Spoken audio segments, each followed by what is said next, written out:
Assalamualaikum warahmatullahi wabarakatuh. Perkenalkan, nama saya Swanindya Laraskinanti dari Fakultas Agama Islam Prodi S1 Tarbiyah.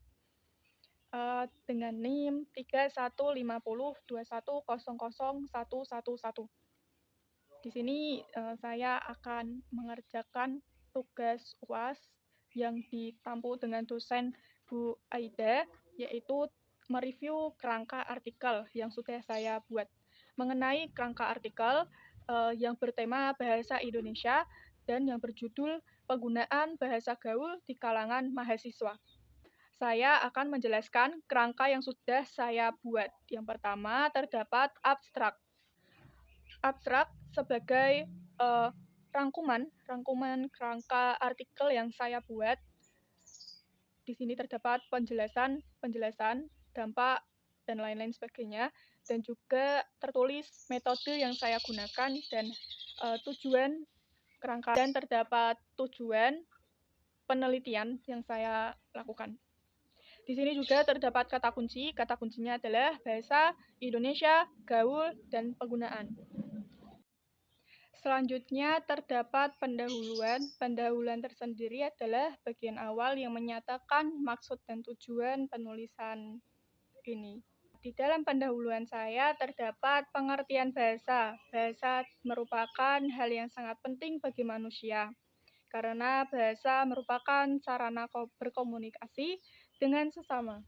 Dan juga bahasa digunakan untuk menyampaikan pendapat, ide, gagasan, dan juga untuk bersosialisasi dengan sesama.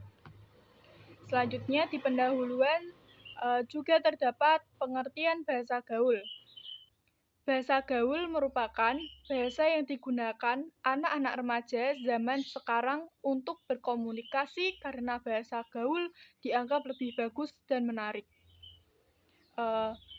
Tapi hal tersebut membuat penggunaan bahasa Indonesia yang benar mulai berkurang dan terganti oleh bahasa gaul yang kurang baik dan sopan. Selanjutnya terdapat tujuan penulisan. Tujuan penulisan ini antara lain yang pertama untuk mengetahui fungsi bahasa.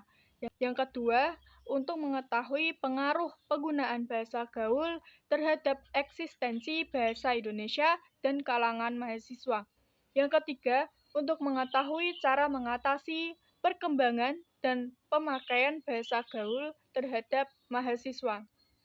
Selanjutnya, terdapat metode penelitian. Di metode ini, saya menggunakan metode studi pustaka. Studi pustaka merupakan langkah awal dalam metode pengumpulan data. Studi pustaka merupakan metode pengumpulan data yang diarahkan kepada pencarian data dan informasi melalui dokumen-dokumen, baik dokumen tertulis, foto-foto, gambar, maupun dokumen elektronik yang dapat mendukung dalam proses penulisan. Ada pula langkah-langkah studi pustaka.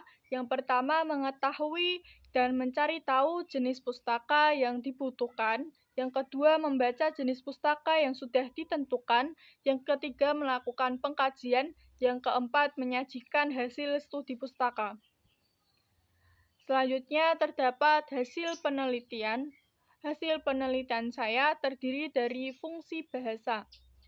Menurut Gorscraft, secara umum, bahasa memiliki 4 fungsi, yaitu bahasa sebagai alat ekspresi diri, yang kedua, bahasa sebagai alat komunikasi, yang ketiga, bahasa sebagai alat integrasi dan adaptasi sosial, yang keempat, bahasa sebagai alat kontrol sosial. Selanjutnya, pengaruh penggunaan bahasa gaul terhadap eksistensi bahasa Indonesia dan kalangan mahasiswa. Yang pertama, masyarakat Indonesia tidak lagi mengenal bahasa baku. Yang kedua, masyarakat Indonesia tidak memakai lagi ejaan yang disempurnakan atau EYD. Yang ketiga, masyarakat Indonesia menganggap remeh bahasa Indonesia dan tidak mau mempelajari lebih lanjut karena merasa dirinya telah menguasai bahasa Indonesia yang baik dan benar. Yang keempat, masyarakat tidak terbiasa atau justru enggan menggunakan bahasa Indonesia baku. Selanjutnya, terdapat cara mengatasi perkembangan dan pemakaian bahasa gaul terhadap mahasiswa. Untuk menghindari bahasa gaul, perlu adanya usaha saat ini untuk menanamkan dan menumbuh kembangkan pemahaman dan kecintaan dalam diri terhadap bahasa Indonesia sebagai bahasa nasional. Yang terakhir adalah penutup. Di dalam penutup bisa menggunakan penyebaran aksi bangga dengan bahasa Indonesia. Aksi tersebut bisa melalui media sosial. Dengan hal ini diharapkan dapat mengurangi dampak negatif dari penggunaan bahasa gaul dalam kehidupan sehari-hari dan kembali meningkatkan bahasa Indonesia yang baik dan benar. Yang terakhir dari kerangka artikel ini adalah daftar pustaka. Daftar pustaka merupakan referensi-referensi yang saya gunakan untuk membentuk kerangka artikel ini. Mungkin itu saja yang bisa saya sampaikan. Sekian dari saya. Wassalamualaikum warahmatullahi wabarakatuh.